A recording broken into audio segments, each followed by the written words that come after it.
The Great is Hulu's outrageous period comedy exploring the rise of Catherine the Great a very long time ago and sort of based on actual facts. I'm Rob Licuria, Senior Editor at Gold Duty. I'm here with Director Matt Shakman. Matt, congratulations on your first ever Emmy nomination for The Great. Thank you. Yes, thank you very much. It's very exciting. You know, I had to look it up. I'm like, what do you mean first Emmy nomination? It's taken so long for you to finally get recognized by the Academy. It must have been a really great feeling to hear on that morning that you were nominated.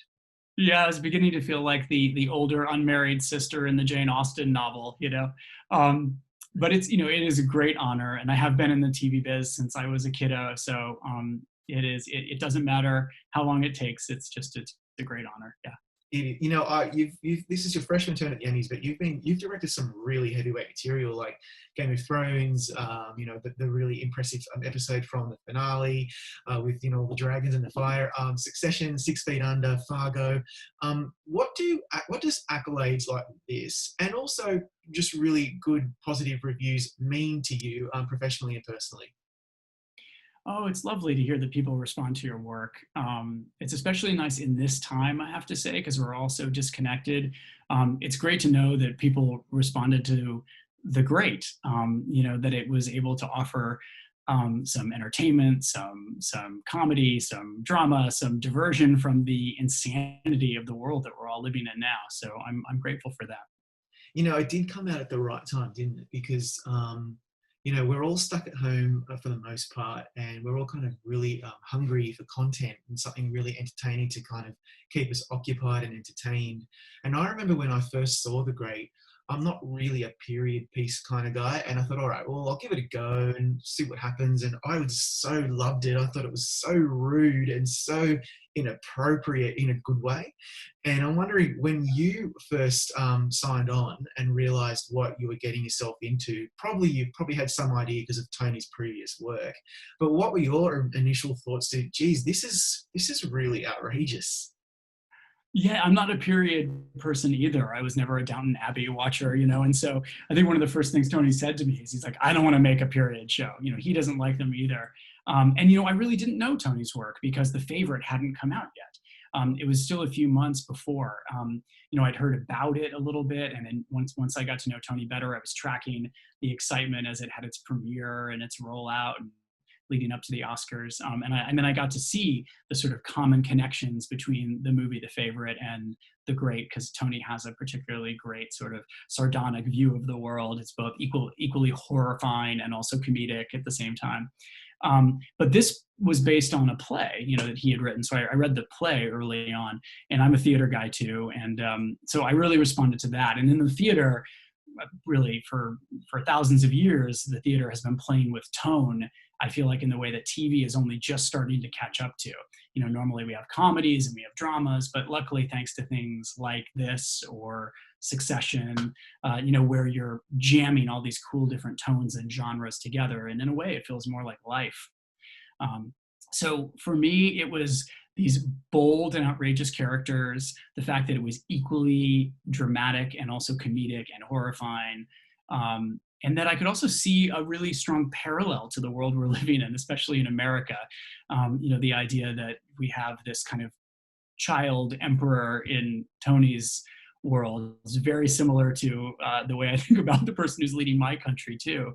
Just somebody who clearly just wasn't loved enough or approved of enough as a kiddo, and spends the rest of their time seeking out that approval from everywhere, and is thrown into a purple rage whenever he feels like he's not loved enough. And feels like they're just giving everybody in their kingdom the biggest gift of all, that is, their love and generosity is not being, embraced in the way they want it to. So that is one of the things I think that makes it work as well, is it really feels like, even though it's about something that happened many years ago, it feels like it is talking to the world that we're living in now. It really does. It feels very current. Nicholas Hoult does such a great job with Peter, and and all the sycophants around them in the court, around him in particular, does feel very, very, maybe too close to reality sometimes. If they weren't wearing all the frilly costumes, I'd be feeling like as if we were watching a documentary, but that's a whole other story. So yeah, and I think probably 10 minutes into the pilot, I realized this is quite daring. It's very funny, as I was expecting from Tony's work. It's also quite explicit. It's different. It's contemporary. It only took that long for me to kind of click into that mentality and that tone.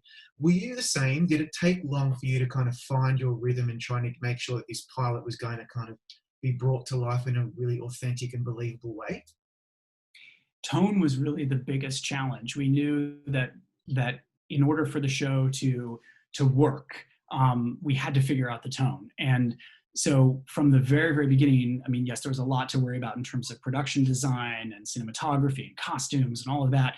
But if tone wasn't right, it wouldn't work. The show just wouldn't work.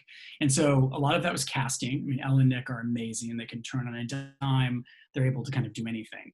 But it was also about finding an ensemble around them that could do that as well, with Adam Godley and Douglas Hodge and Phoebe Fox and Sacha Dhawan, and all these people are amazing, amazing performers. And then it was about getting everybody together in a room and rehearsing it like a play to make sure that everybody was in tune with what that tone was, to make sure that the ensemble all felt like they were in the same world. That was the biggest part of it. And then as we went, we wanted to play with tone, because ultimately in the editing room, you may look back and say, as I'm assembling this whole thing, I could have pushed the comedy there. Maybe I should have gone darker there. And you never want to have that feeling. So as you go and as you film, I find with things that are tonally complicated, you try different things. You want that playfulness from your cast. You want to say, oh, let's push the comedy here a little bit. Let's go a little bit darker. Let's remind ourselves what the stakes are here and really make sure that we're coming at it from a grounded place. And then when you have all of those different options and you're putting it together in the editing room, you have the ability to kind of modulate the overall. So that was a big part of it. But I think, the biggest thing for us was about building a box that could hold everything, that was comedic when it wanted it to be, dramatic when it needed to be, that was period, but wasn't kind of fetishizing period. It wasn't about how everyone wants to live in that palace, the way I feel like most, period shows are about, or that everyone wants to wear those clothes, that there's a kind of formality and a rigidity to it. We wanted it to feel contemporary in the way people moved, but not anachronistic. So that was the biggest part of it. Like he's a toddler, and it's like he runs this this whole world as a toddler does, and there's just trash everywhere and broken chairs, and it's a party going 24/7, and his wig is on and off as he whatever his sort of his feeling is at the moment, his whims. And when you look at most period shows, it feels like everybody is dressed the way they are in like their formal portrait.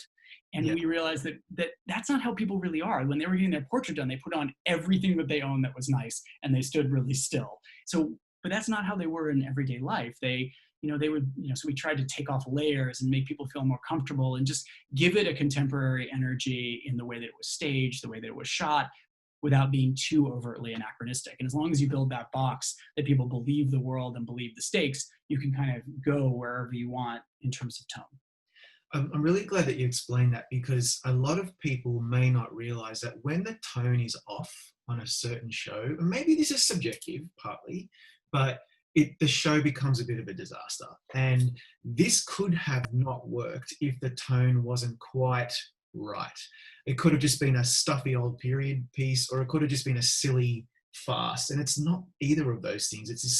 It lives in the middle, and it really does work. And I think, as you say, the performances are a big part of that. And it made me wonder that, given your background as an actor, how much does that work in your favor on set when you're working with actors, some of whom may be inexperienced, or maybe they're difficult?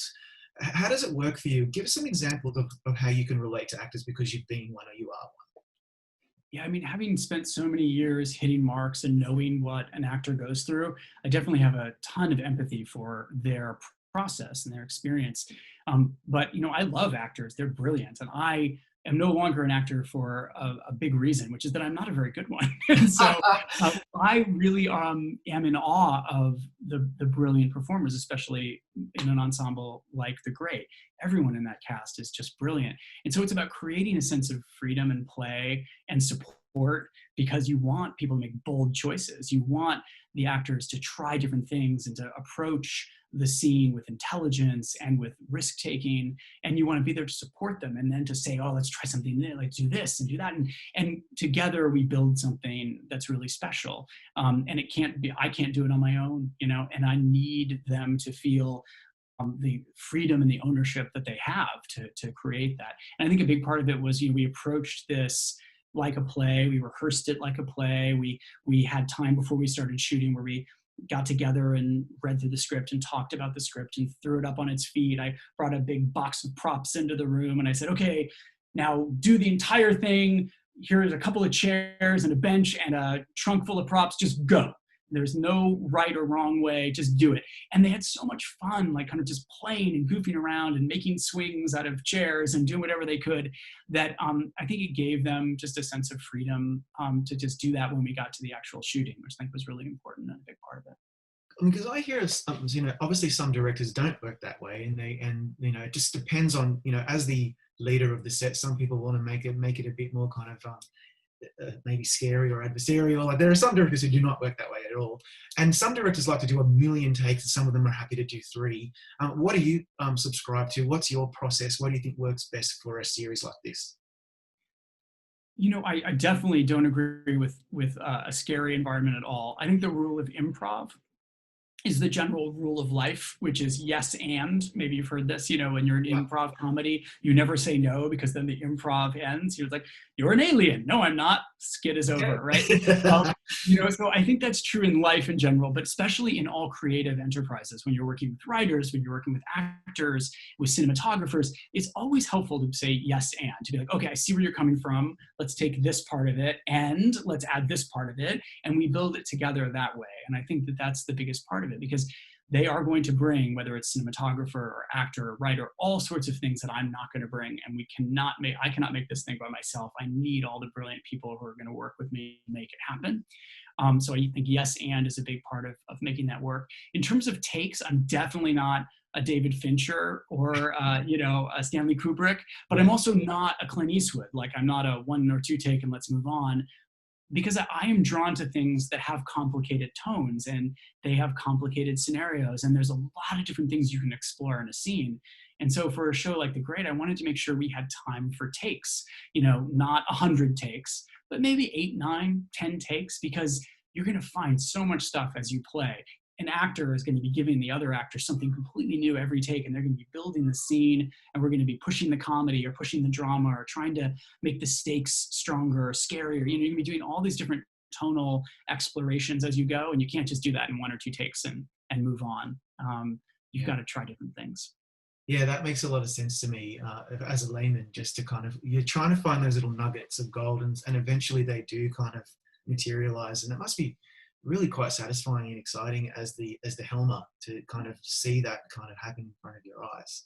I was wondering as well, with The Great, it's pretty sexually explicit, and it's very rude, which I think is amazing. I love that. The more the better, as far as I'm concerned. But I just wonder, as a director, when the characters are playing those particular scenes, is it particularly challenging and to make everyone comfortable on set? Oh, definitely. Absolutely. It's important. Everyone feels vulnerable on a set anyway, and then add, the lack of clothing to it, and it just ups that sense of vulnerability even more. So I'm always very careful to have long conversations with actors during prep to say, okay, here's the scene. This is what's written. This is kind of what I was thinking. What are you thinking? Where are you comfortable? What's important to telling the story, obviously, because The Great is all about telling a really complicated and interesting story. So how do we serve the story and make it work? What do we need to do? And how can we come to a place where everyone feels comfortable? And then, of course, when you're shooting, you just make sure that set is locked down. No one is on that set who doesn't need to be there. I'm always watching from a separate room on the monitor, so I'm seeing it the way people are seeing it at home, just to make sure that that space is safe and people feel comfortable to do what was planned and discussed in advance. Yeah, that makes sense to me. I just found out that The Great's been renewed for season 2, which is fantastic. I wasn't really quite sure whether it was going to happen or not. Are you staying on in your role as producer? Are you planning on coming back as a director on season 2, or that hasn't been determined yet? No, I won't be going back to season 2, just like I wasn't able to do season 1 beyond the pilot. I belong to Marvel Studios these days, so and gladly so. It's been a really fun time. I'm doing a show called WandaVision, which is one of their first shows for Disney Plus, a kind of limited series for Disney Plus. So that's a limited series, not a drama series, right? Yeah, it's a limited series. I mean, it's a story that is a completely contained arc over the one season. And is there anything that you can tell us about it? I did speak to Catherine Hahn not long ago, and she didn't really have a lot to say. But what can we look forward to? Because it sounds really exciting. Much like Catherine, I'm not allowed to say much. I think, if I panned my computer, one way or the other, you'd see the snipers, Yeah. aiming at me. All I can say is, that it is. I love The Great for its stylistic boldness, and I love WandaVision for the same reason. It is absolutely bonkers, and I'm so proud of it, and it has been a real joy. No day is like another day. No scene is like another scene. And I just can't wait for people to see it, because I'm really proud of the work that everyone's done. And much like the cast on The Great, everybody is exceptional. The cast on WandaVision, Elizabeth Olsen, Paul Bettany, Catherine Hahn, Tiana Paris, everybody is just extraordinary in that. And so I can't wait for people to see it. Yeah, I'm really looking forward to that one. And looking back, we could talk forever about so many of your credits, but in particular Game of Thrones, because I still miss it so dearly. Your DGA-nominated episode, Spoils of War, was a really big one. It's probably one of the most effects driven. There's a few of those episodes, but it was a huge one. It was a little controversial because Danny just goes completely nuts and burns everything to the ground. I thought it was awesome. What was your highlight from doing that episode? That was a dream. And I think, in retrospect, her actions there were sort of the beginning of setting up where they ended up going in the next season. The questions about, how far would she go? What kind of leader would she be? Are introduced in that. But when I got that script and I started reading it, and I got to the loot train battle at the end, and it sort of, I was like, oh, this is interesting. And then it kept going and kept going and kept going and kept going. And it was just incredibly overwhelming, but also exciting to realize what a challenge it would be. And on a show like that, with the brilliant visual effects department, the great crew, most amazing crew I've ever worked with. And in fact, I brought most of the crew over to The Great from Game of Thrones, because they're just exceptional, every single person on that show. Only because I had this incredible group of people to work with could we pull something off like that.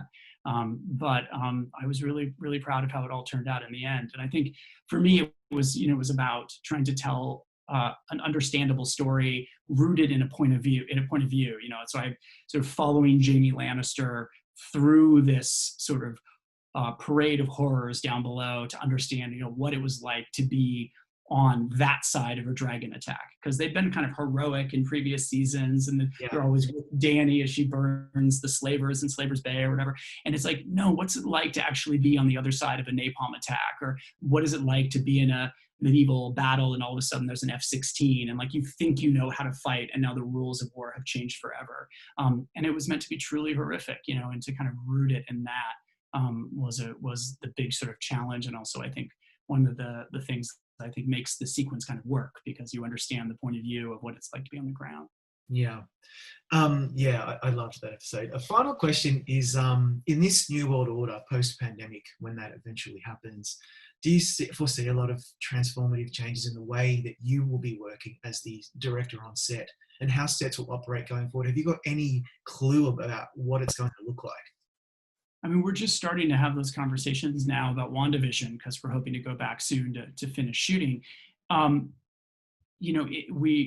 We don't know exactly what the safety protocols will be, but obviously there'll be a lot of testing, a lot of people wearing masks and staying apart. We'll be working in bubbles, so that there'll be a certain bubble of people right around the camera, and then there'll be a bubble that's over the costumes and different departments, and there will be less sort of going between departments. You won't run over to costumes to look at a fitting. You won't run over to the prop department. Everyone will kind of stay where they are, and there'll be a few people to kind of bring things. But we want to get back to work. We want to do it safely. We don't want anyone to be hurt. I'm truly looking forward to a time when we can all be back to normal, and I do believe there will be a normal. Every time I hear the word new normal, I kind of cringe, and I go, I think there'll be a normal when we can be as successful as, say, New Zealand or Australia have been, and America has certainly lagged behind there. But when we can beat back the disease, get some therapeutics and vaccines, we'll hopefully go back to making art in the same way we did before.